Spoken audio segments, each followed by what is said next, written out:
1절부터 23절까지입니다.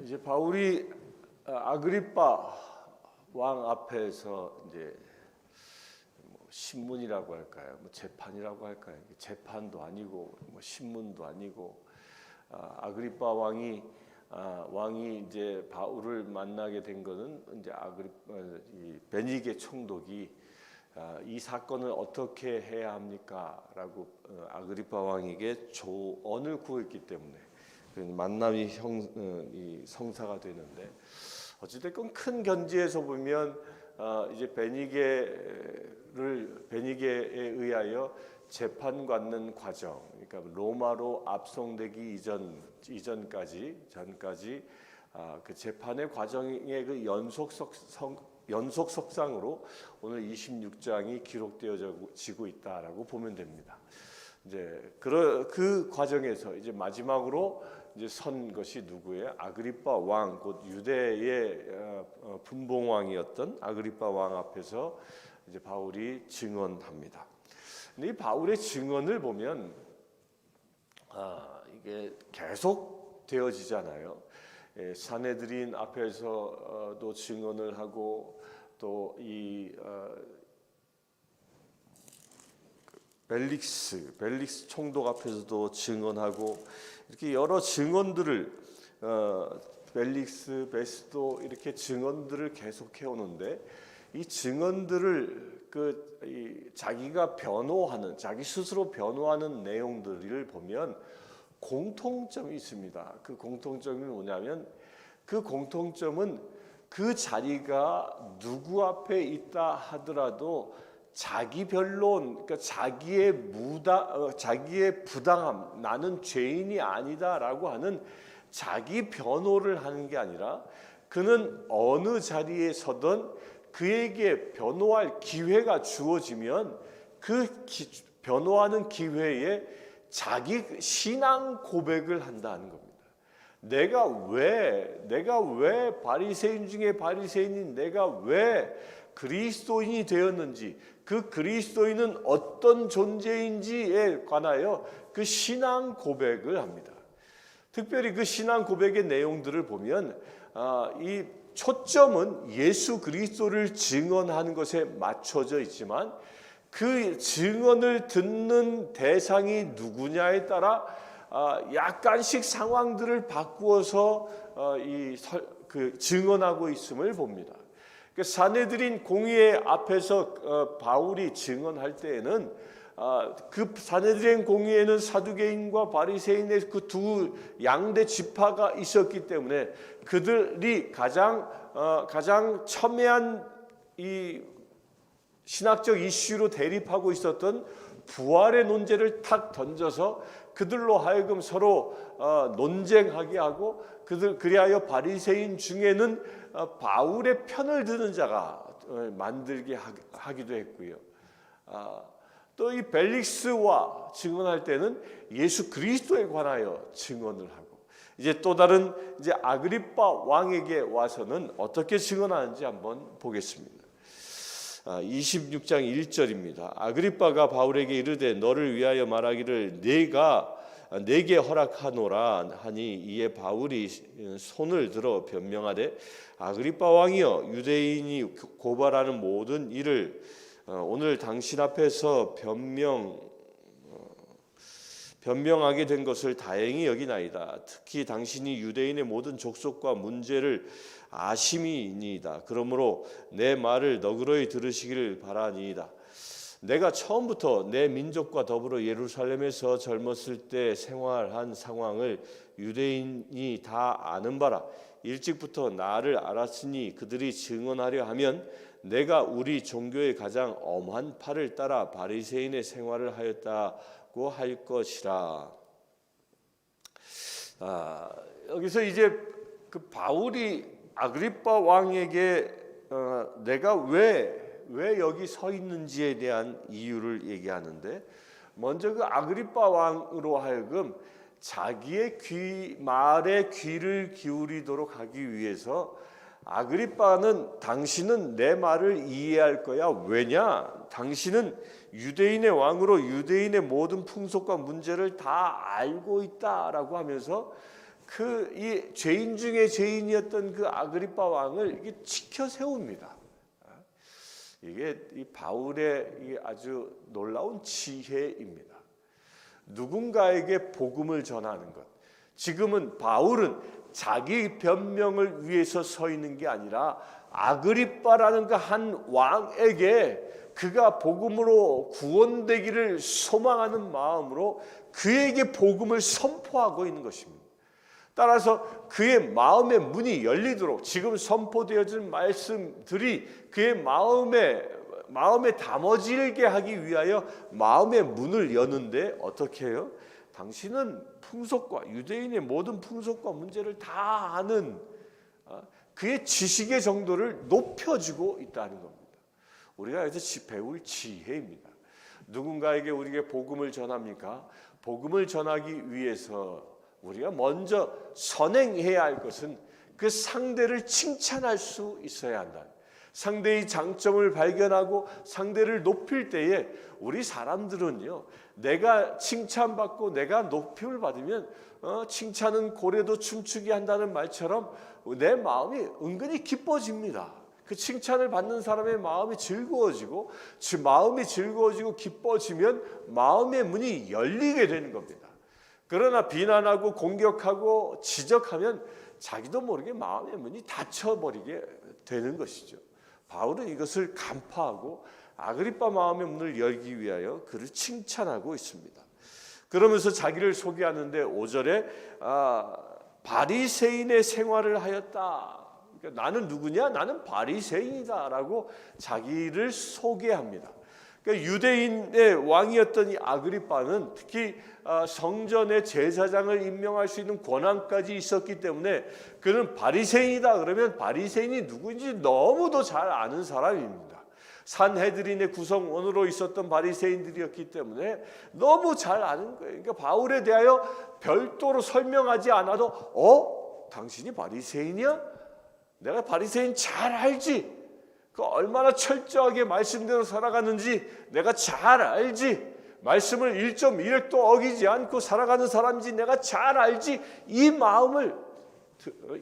마음을 일으키게 만들고 있는 것이죠. 그 자신에 대하여 소개합니다. 그리고 6절에 이제도 여기 서서 신문 받는 것은 하나님이 우리 조상에게 약속하신 것을 바라는 까닭이니 이 약속은 우리 12지파가 밤낮으로 간절히 하나님을 받들어 섬김으로 얻기를 바라는 바인데 아그리빠 왕이여 이 소망으로 말미암아 내가 유대인들에게 고소당하는 것이니이다. 여기서 바울이 6절에 보면 하나님이 우리 조상에게 약속하신 것을 바라는 까닭이니 또 7절에 이 약속은 우리 12지파가 밤낮으로 간절히 하나님을 받들어 섬기기를 얻기를 바라는 바인데 여기서 우리라고 얘기합니다. 우리. 그러니까 여기서 우리라는 말은 아그리빠 당신과 나를 포함한 이스라엘 전체 이렇게 표현하고 있는 겁니다. 그러니까 아그리빠 왕은 그의 혈통은 유대인이 아니었습니다. 그러나 대대로 그가 유대인의 분봉 왕으로 살면서 유대인 출신의 아내를 얻고 그렇게 살았던 유대인처럼 되어진 것이죠. 그는 그래야 이 헤롯 가문은 유대인들에게 어떻게 하면 자기 자신이 유대인처럼 인정받을까가 그들의 관심사였습니다. 그래서 헤롯 대왕은 유대인의 관심을 사기 위하여 성전을 화려하게 다시 재건하는 아주 엄청난 사역을 감당했던 것이죠.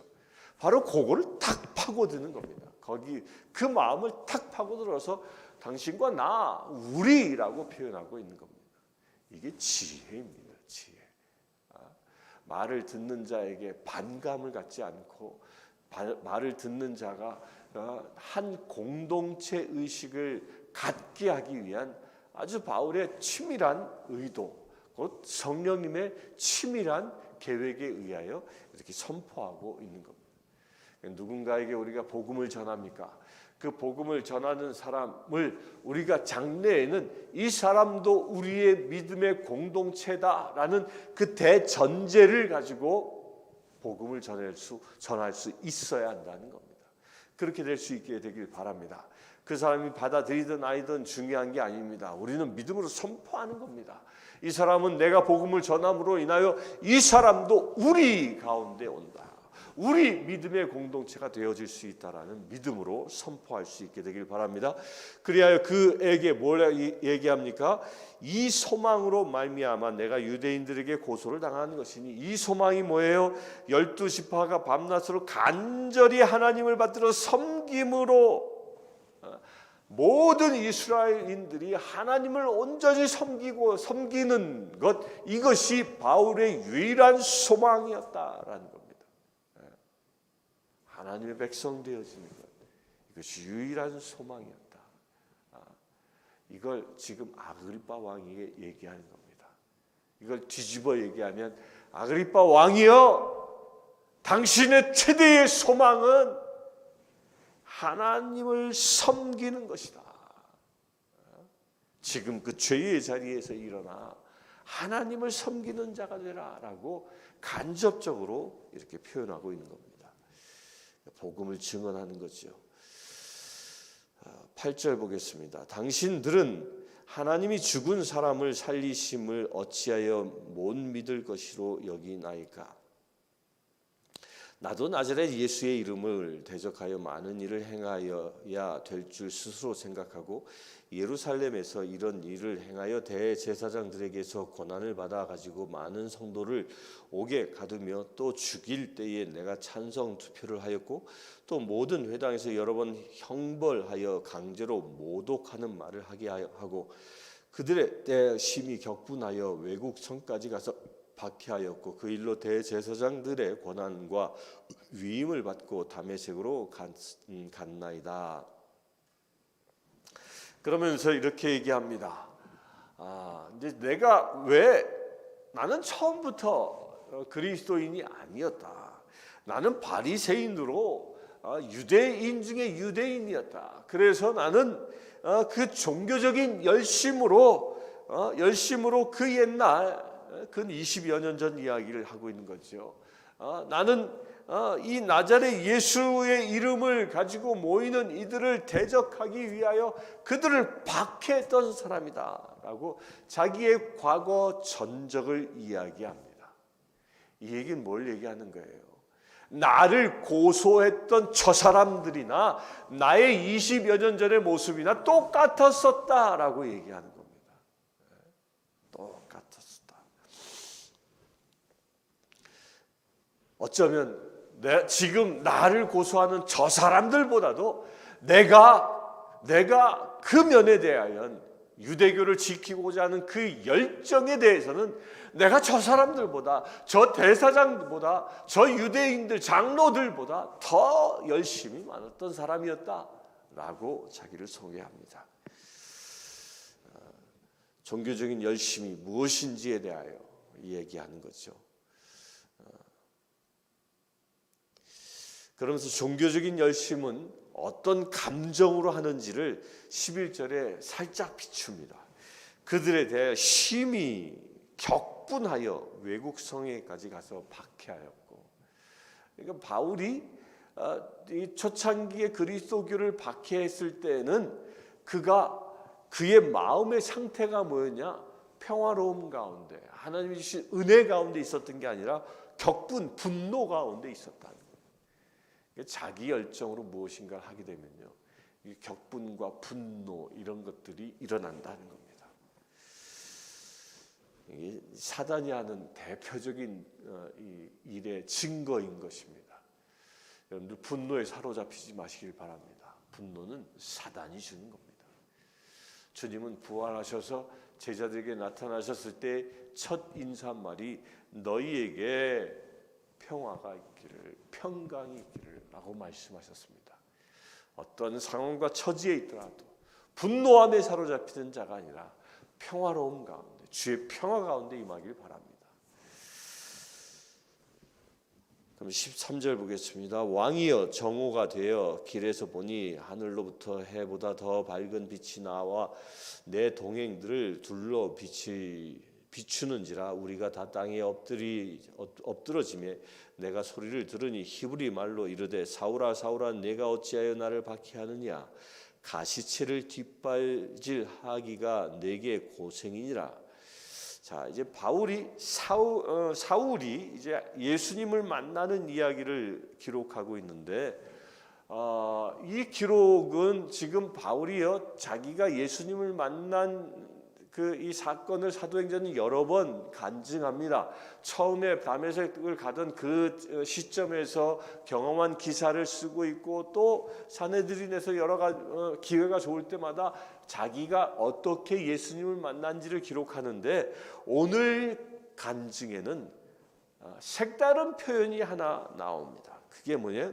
사울아 사울아 내가 어찌하여 나를 박해하느냐. 가시체를 뒷발질하기가 내게 고생이니라.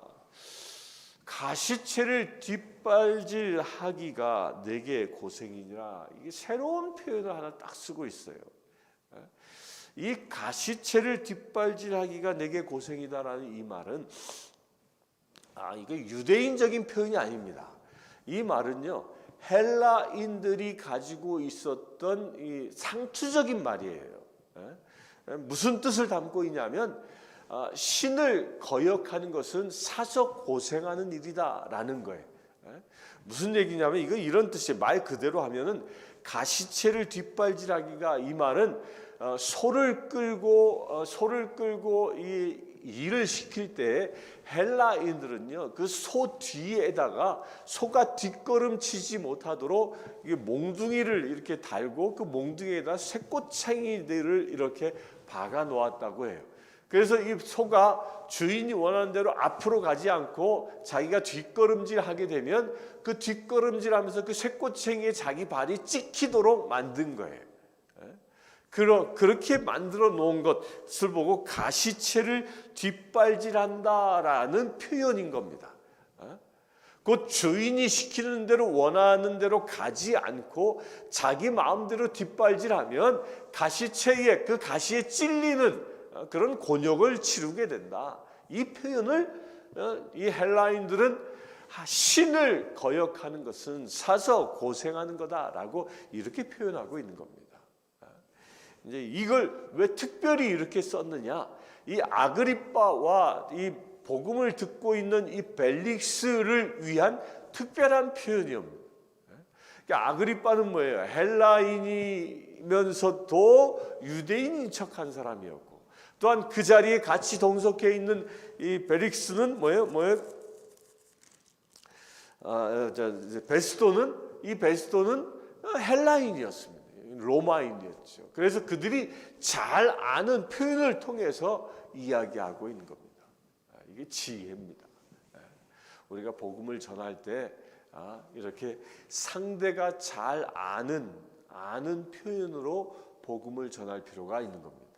이런 입장을 바울은 스스로 뭐라고 하냐면, 나는 지식이 많은 사람을 만나면 지식이 많은 사람으로, 무식한 사람을 만나면 그 무식한 사람으로 그들의 입장에 서서 복음을 전한다는 겁니다.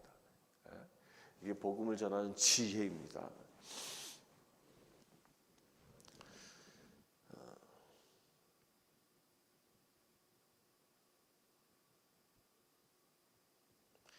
15절 봅니다. 내가 대답하되 주님 누구시니까? 주께서 이르시되 나는 내가 박해하는 예수라. 일어나 너의 발로 서라.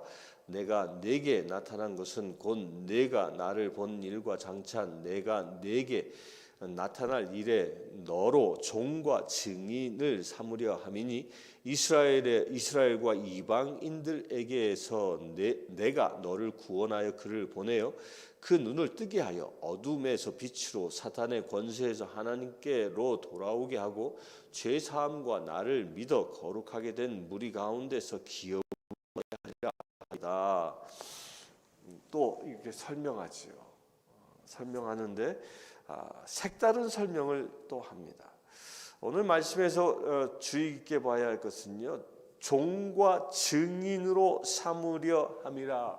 예수님께서 바울을 세우신 이유, 일어나 서라. 왜 섭니까? 내가 너를 종과 증인으로 삼기 위함이다. 여러분들도 그와 같은 하나님의 말씀이 이 시간 들려지길 바랍니다. 여러분들 엎드려 있지 마십시오. 세상 속에서 널브러 있지 마십시오. 일어서시길 축원합니다. 일어나 빛을 발하시길 축원합니다. 일어나 주님의 증인된 삶을 살길 바랍니다. 일어나 주의 종된 주님의 말씀에 온전히 순종하는 삶을 살길 바랍니다. 그것을 위하여 바울을 택하신 것처럼 예수님께서 여러분들을 택하신 것입니다. 그러면서 이어서 얘기하기를 17절에 이스라엘과 이방인들에게서 내가 너를 구원하여 그들에게 보내요. 이스라엘과 이방인들을 구원하기 위하여 내가 너 사울을 택했다라고 특별히 지금 표현하고 있습니다. 여기서 이스라엘은 누구예요? 아그리빠 왕이 그토록 원하는 이스라엘 민족 되기를 원하는 왕으로서 그 마음을 또 이 베스도라는 이 총독에게는 당신은 이방인이야. 당신도 하나님이 구원하길 원하는 대상이야. 구원받아야 할 대상이야 라고 지금 선언하고 있는 겁니다. 그러면서 뭐예요? 바울 이 사람의 비전은 한 이스라엘만의 구원도 아니요, 한 이방인만의 구원도 아니요, 온 열방 모든 민족의 구원이라는 겁니다. 이것은 거꾸로 하나님께서는 한 유대인 이스라엘만 구원받기를 원하는 것이 아니요, 이스라엘만의 하나님이 아니요, 이스라엘의 하나님이면서 온 이방인들의 하나님이십니다라고 선언하고 있는 겁니다. 여러분들 이걸 믿으시길 바랍니다.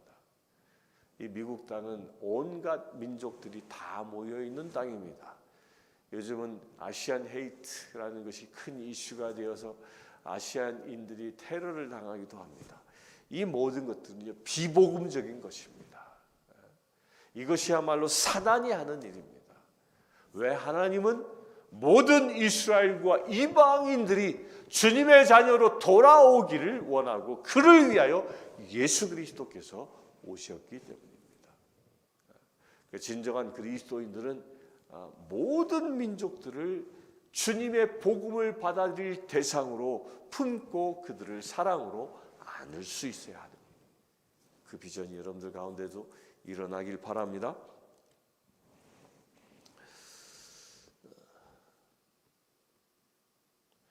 그러면서 어둠에서 빛으로 사단의 권세에서 하나님께로 돌아오게 하고 죄사함과 나를 믿어 거룩하게 된 무리 가운데 기업을 얻게 하려 함이라. 어둠의 권세에 묶여있는 자 빛으로 나올 수 있도록 사단의 권세에서 하나님께로 돌아오게 하고 여러분들도 그 일을 위하여 쓰임받게 되길 바랍니다. 우리가 복음을 전하지 못하고 있는, 아직 복음을 알지 못하는 자, 아니면 복음을 배도하고 떠나간 자, 이단에 묻혀있는 자, 이 모든 사람들은 사울의 지금 바울의 견지에서 보면, 아니 예수님의 눈으로 보면 사단의 권세에 묶여있는 자라는 겁니다. 그들이 하나님께로 돌아오게 하는 것, 이것이 그리스도인의 사명이라는 것입니다. 여러분들 그것에 부름받았음을 믿으시길 축원합니다. 우리는 사단의 권세에 묶인 자를 하나님께로 돌아오게 하기 위하여 부름받은 사람들입니다. 19절 봅니다. 아그리빠 왕이여, 그러므로 하늘에서 보이신 것을 내게 거스르지 아니하고 먼저 다메섹과 예루살렘에 있는 사람과 유대 온 땅과 이방인에게까지 회개하고 하나님께로 돌아와서 회개에 합당한 일을 하라 전함으로 유대인들이 성전에서 나를 잡아 죽이고자 하였으나 하나님의 도우심을 받아 내가 오늘까지 서서 높고 낮은 사람 앞에서 증언하는 것은 선지자들과 모세가 반드시 되리라고 말한 것밖에 없으니 곧 그리스도가 고난을 받을 것과 죽은 자 가운데서 먼저 다시 살아나사 이스라엘과 이방인들에게 빛을 전하라 함이나이다. 아멘. 아멘이십니까? 바울이 지금까지 살아있는 이유, 수많은 박해를 당했고 고초를 당했지만 그 지금까지 살아있는 이유는 단 하나, 무엇입니까? 이스라엘과 또 여기서 얘기합니다. 이방인들에게 빛을 전하기 위함이라. 아멘이십니까? 저는 이 말씀을 묵상하면서 이스라엘과 이방인들에게 빛을 전하기 위하여 사는 것, 그것이 나의 인생의 목적, 여러분들의 인생의 목적이 되길 바랍니다. 그렇게 될 때 우리는 진정 빛을 발하는 거룩한 자녀, 빛의 자녀 된 삶을 살 줄 믿습니다. 이 시간 함께 기도하기를 원합니다.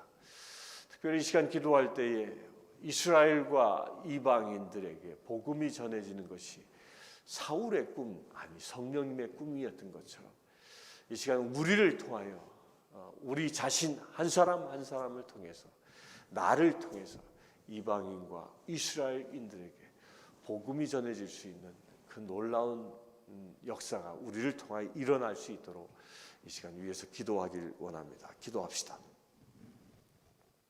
주 아버지 하나님, 바리새인 중에 바리새인이었던 사울을 택하셔서 이스라엘과 이방인을 구원할 수 있는 주의 자녀 삼으심을 보았습니다. 저로 하여금 복음을 선포케 하시고 기회가 좋든지 나쁘든지 영혼의 구원의 열정을 갖게 하심을 우리가 보았나이다. 주님, 우리도 그와 같은 열정으로 세상을 살리는 믿음의 지체 되길 원합니다. 이스라엘과 이방인을 구원하는 바울의 그 열정을 우리 또한 이 시간 갖기를 원합니다.